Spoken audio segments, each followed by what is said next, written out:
আসসালামু আলাইকুম, শুভ সকাল। সবাই কেমন আছেন? আশা করছি সবাই খুব ভালো আছে।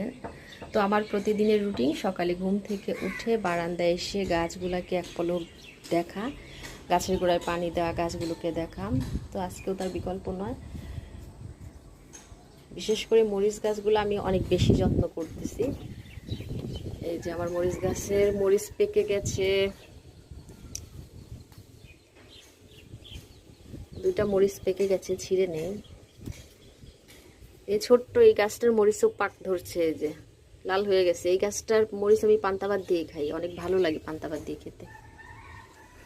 এই তো, আর এই দেখেন আমার এই পাতাবাহারগুলাও খুব ঝলমলে অবস্থায় আছে, খুব সুস্থ অবস্থায় আছে আর কি। তো এরকম কোনো ফুল গাছ নেই এবার আমার, সব পাতাবাহার গাছ আর মরিচ গাছের উপরে আমি বেশি গুরুত্ব দিয়েছি।